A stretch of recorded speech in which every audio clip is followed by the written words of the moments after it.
Hello and welcome to Books, Curls, and Crafting, which are three of my favorite things. My name is Sherelle, but pretty much everybody calls me Rel. And if you're looking for me on social media, you'll find me at It's Really Rel. So that's on Instagram, on Twitter, pretty much everywhere. So we're going to just jump right in and we're going to start with books. So I just want to let you guys know that my notes are like right there. So I'm trying to like look at the notes and look at the camera at the same time. So bear with me. But the first book that I read that I want to talk about is Josephine Baker's Last Dance, and that one was written by Sherry Jones. And it was narrated by Adenrele Ojo. And this was an audiobook, so it was my second audiobook, and I thoroughly enjoyed it. So I already love Josephine Baker, but I feel like reading this story or listening to this story opened me up to learning that she had her hands in so many different things. Like, she was so much more than what I thought when I learned about Josephine Baker when I was younger. So she was a dancer, a singer, an actor. She was a fashion designer. She was a French resistance agent. Like, she was a spy. She was a civil rights activist. So many different things. And I feel like her story is a true rags to riches type story, and it just made me love her so much more. So if you are interested in that type of thing, like a historical fiction, kind of like a biography type stories, Josephine Baker's Last Dance is definitely for you. It was amazing. I loved it. The next book that I read was called Swing Time by Zadie Smith. This one I have mixed emotions about. I feel like it just wasn't my cup of tea. I think that might be what's my issue with this story. So I go into a little more detail about the summary of the book in the last episode, but it's mainly a nameless main character who has this friendship that she developed a friendship with a woman named Tracy when they were like really young. They were like maybe 8 or 9 years old. And it's the story of their friendship over time. And there's a lot of times where they go back in time. So the story will start when she's a young girl. Then it's talking about things that happen when she's an adult. So you kind of time hop a little bit, which is fine. I enjoy time hop stories. It's across a couple of different continents. So they're in Europe, they're in the United States, and then they're also in Africa. So it's interesting the way that the story was put together. It was interesting, the concept of the story, but I just did not like that main character at all. To me, it felt like she found a friend. So when she was younger, it was Tracy. And she becomes obsessive about this person. And then when she was an adult, it was her boss/friend named Amy. She becomes obsessive about this person, and I feel like she finds flaws in people while ignoring her own flaws. I don't know, I just didn't like her too much. And I really did not like the way the story ended. So I'm not going to give away any spoilers, but I will say I wanted to like this story.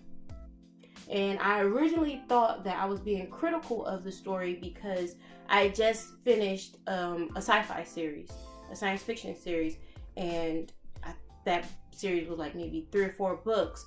And sometimes it's hard for me to switch genres. So if I'm going from sci-fi to just straight fiction, it's a little difficult for me. Sometimes I like to take a little bit of a break so that I can get myself back into the groove of, I guess like cleanse your palate, but like reading wise.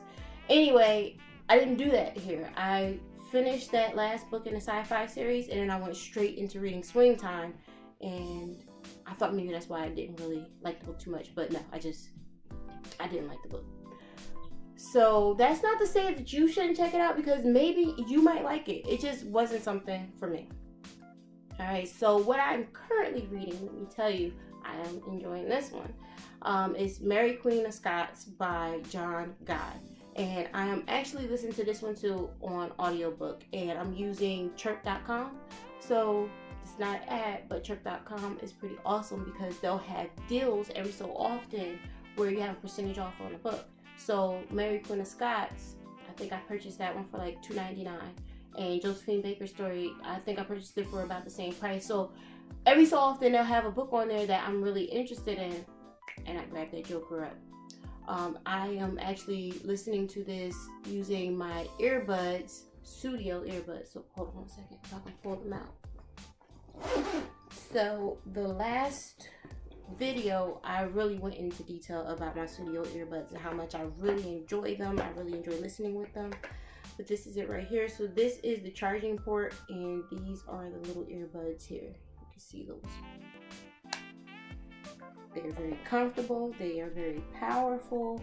And obviously people can't see them in there, because when I use them on my lunch break, people still start talking to me because they think that I am just sitting there. So you kind of can't see them inside your ear. Really, really love them. So that's studio earbuds. And I have a coupon code. I want to put everything in the description box. So if you're interested in purchasing the studio earbuds for yourself or as a gift for someone else, you can use my coupon code and get some money off when you make your purchase. So that's all going to be in the description box. So like I was saying, I got kind of distracted by the studio earbuds, but I'm listening to Mary Queen of Scots, and it's by John Guy, and it's narrated by Lucy Rayner. And I don't really like Lucy Rayner's narration, but you get what you get, and don't be upset. So anyway, I'm currently on chapter 5. So we went through Mary's younger years, her birth, and then we talked about her mother, Mary Aggies, and now I'm at Mary's adolescence. And I think that I really love Scotland. I think that's probably what this is, because I love Scotland. I love learning about the history, but I especially love Mary Stuart after watching the show Rain. I don't know if you know about that show.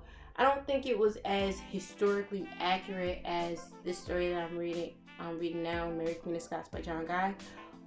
He has a lot of dates. He's very thorough. He makes sure that he puts a lot of factual things into the story. He's not really jumping to conclusions or adding things to add flair to the story. That's kind of what happened in Rain, because I could have sworn that in the show Rain, Mary Stuart was like a teenager. So she was like 15, 16 years old, and her mom was in it. And I could have sworn her mom like came up into her, like was in her life. And that's not the case in real life. Like the last time Mary saw her mom, I think she was like 9. I'm getting too far into this, but all that to say, I'm loving Scotland. I'm loving this story, and I think I'm like on Scotland overload because I'm also watching Outlander right now. I'm on season 2 of Outlander, so I just love me some Scotland. So next, we're gonna move on to my to-be read list. So these are 2 books that I purchased not too long ago. I haven't really gotten into the one of them yet. So the first one I'm going to talk about is The Source of Self-Regard by Toni Morrison. So I think that I read like maybe 1 or 2 essays in here, and it's a collection of essays, speeches, and meditations by Toni Morrison. Here she is in the back. So I read maybe like 1 or 2 essays, and it's pretty good. It's for my nonfiction November, and like I said, I have a tough time hopping genres, and for this to be completely nonfiction, straight essays, is a little bit tough for me to jump into this and to really enjoy it. But I think that if I give it some time, that I will. The next book, oh, here we go. So this one is Parable of the Talents, and this one is by my all-time favorite ever in life, Octavia Butler. So this is science fiction, because I definitely love science fiction. I'm excited to get into this one. If you look on the back, the year that this is supposed to be taking place is 2032. So that's like 13 years from now. That's pretty interesting. Anyway, I can't wait to get into this one, but I won't start this one until I get a little further into The Source of Self-Regard.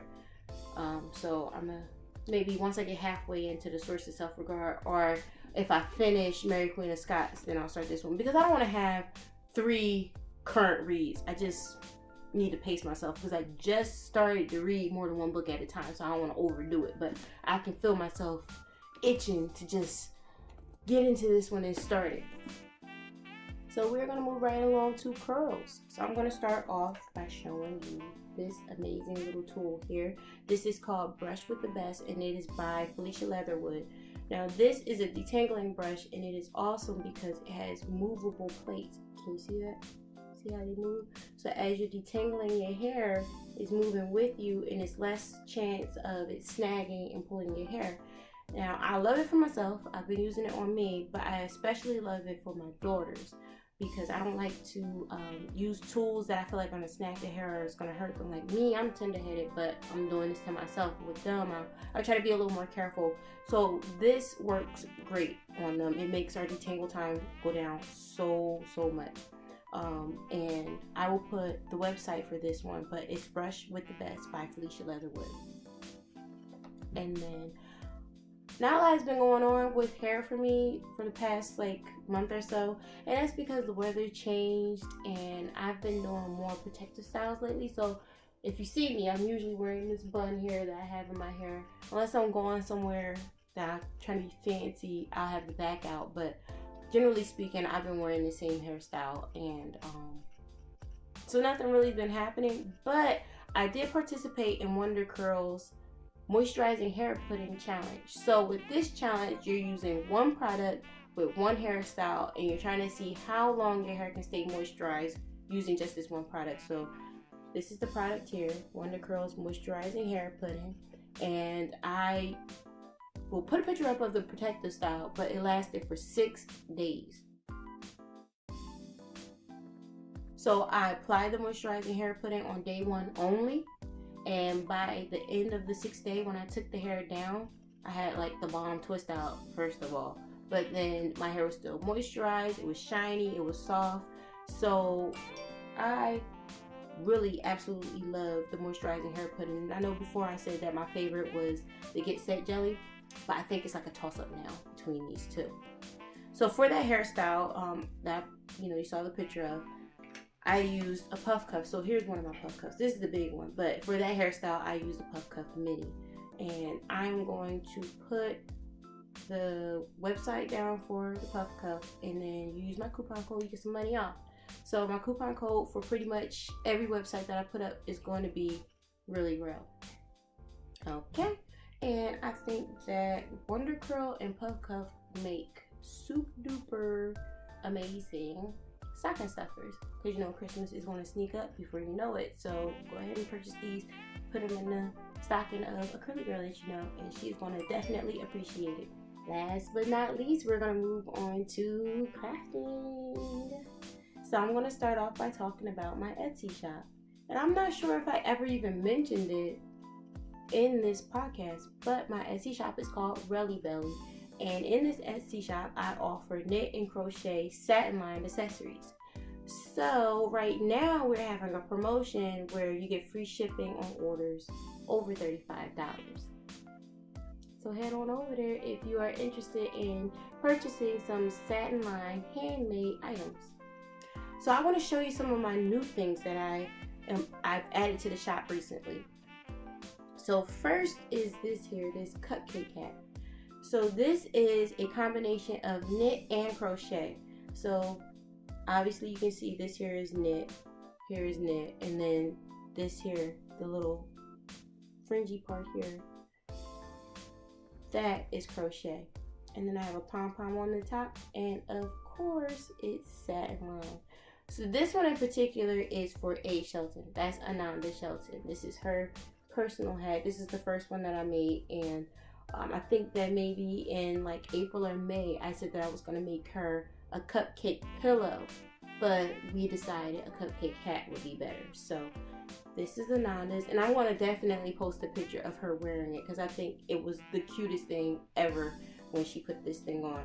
But you can see that I put sprinkles at the top also, so there's a couple of sprinkles around here. So this is one of the items that I offer in my Etsy shop. It's new, and it was just posted about maybe 4 or 5 days ago.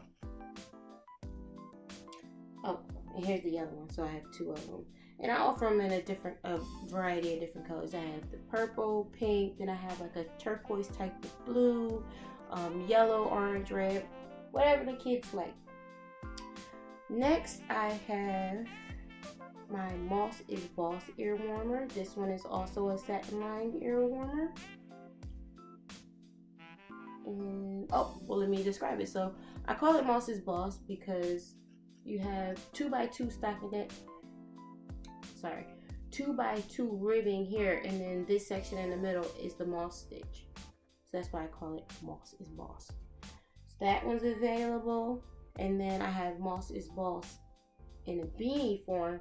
And I think I want to put a pom-pom at the top. I think it'd be nice with a big jumbo pom-pom. And I just saw on Facebook, I'm in a knitting Facebook group, where one of the women there said if you put like a piece of foam or cardboard, like a circle on the inside of the beanie, and then put the pom-pom on top, that it stabilizes it and the pom-pom is not so wiggly. So these pom-poms aren't very wiggly. I have them in there pretty securely. But for this one, for this hat, for some reason when I put the pom-pom, it just keeps doing from side to side. So I think I'm going to try that and see how it works for me. And I think it'd be fine because I line everything with satin anyway. So if I were to do that, someone purchasing it wouldn't see it because, you know, it's covered with the satin. So this is the Moss is Boss beanie. Next, I have my bobblehead beanie. So this one, as you guys probably already figured out, I love bobbles. So this one is, once again, 2x2 ribbing here. And then we have pom-poms alternating between garter stitch and just some regular stockinette there. So it's regular knit stitch and purl. And I want to put a pom-pom at the top of this one also. So I'm gonna try that circle cardboard thing and see how it works for me. And I'll let you guys know if that actually worked for me. But this one is like more like a little slouchy hat. And that one is also available in my Etsy shop. And then lastly, it's not really new, but the pattern for it is new and it's available in my Etsy shop as well. So you can purchase the pattern either through Ravelry, or you can go to my Etsy shop and I'll have it there, and you'll see a picture of this in red and it'll say digital next to it, and that is the pattern for my Dina Chunky Ear Warmer with the jumbo bow. So that's here. But if you are not the knitting type and you just want to purchase it and you want it purchased with the satin lining in it, you can also purchase that from my shop. This one is in oatmeal. This is like one of my favorite colors, and my favorite yarns to knit with is this oatmeal color. Alright, so next we're going to move on to one of my works in progress. So this is technically called the Tecumseh, and this was by, the patterns by Boyland Knitworks. But I made a few changes to it using the spring issue of Pom Pom magazine. So this is what it looks like. And I believe this is what it looked like the last time that I showed it, because I really didn't do anything to it since then. But I have 2 parts of the color work done, and then I'm starting the second part. So this is where the spring issue of Pom Pom magazine comes into play, because I used some of the color work from, I believe the pattern is called Vivarium, and I put it in there. So the gray is La Bien-Aimée, the yellow is Baracco, and the pink here is Former Daughter's Fiber. And honestly, I was thinking before, like, I might just take this completely apart, rip it apart, and try to knit something else with it.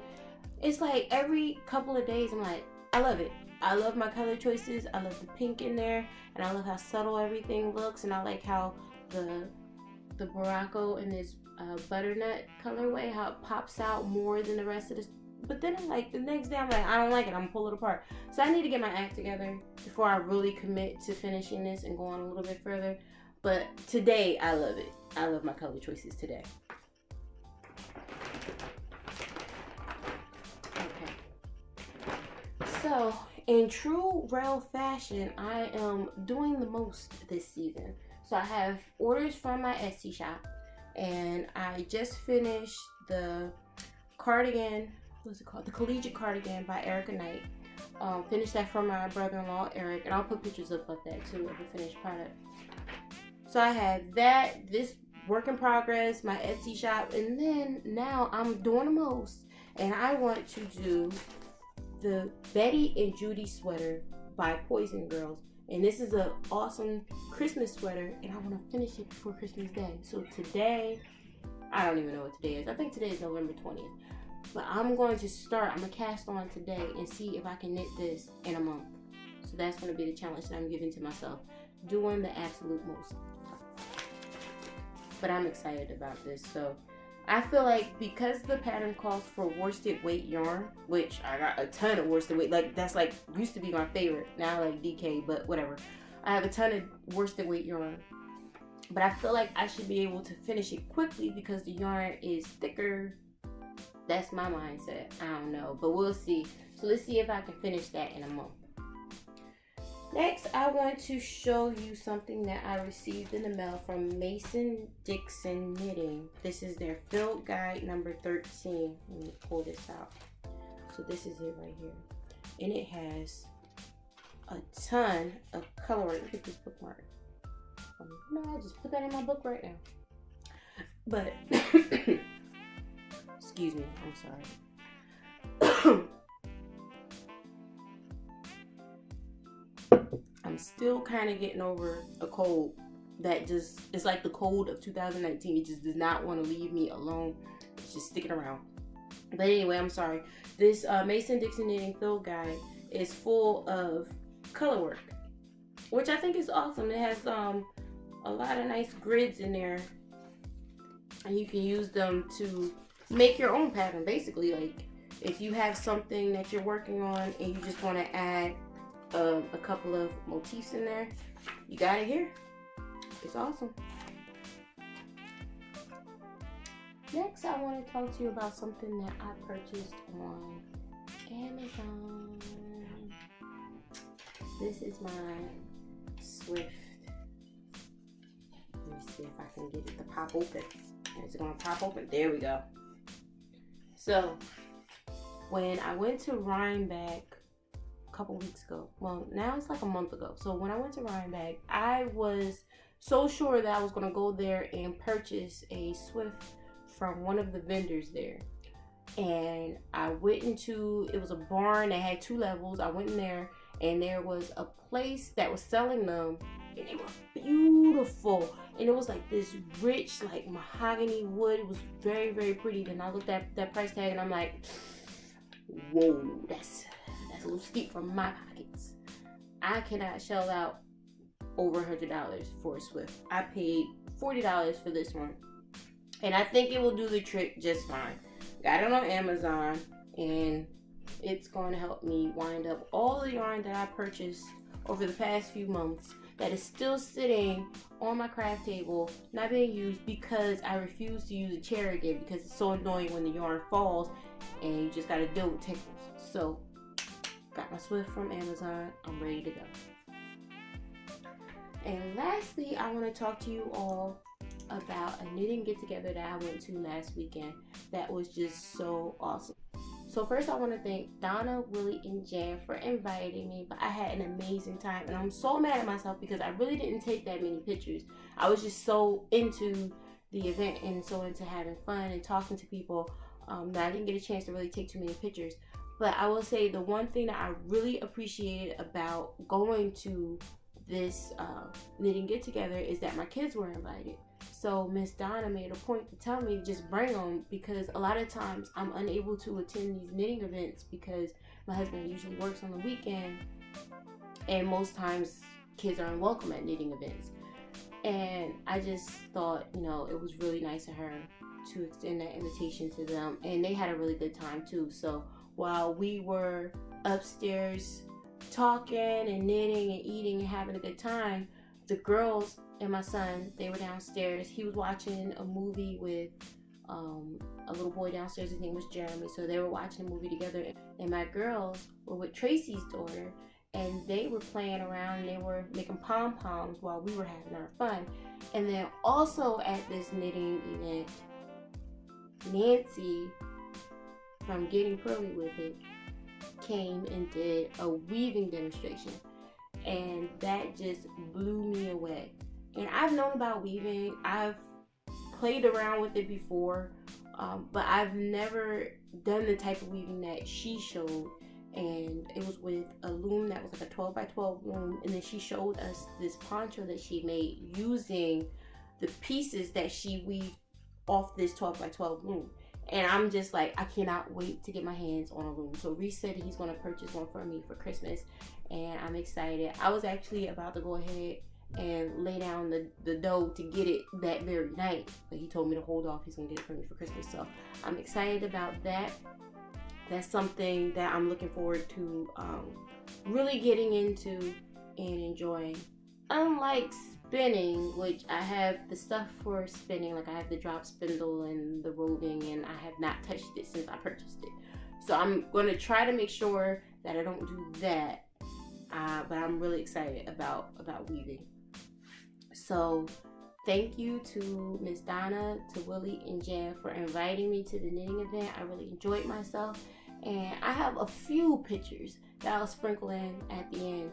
Hopefully you'll be able to see what I'm talking about with how great this event was. So that is all I have for today. Thank you all for watching, and I will see you all next time.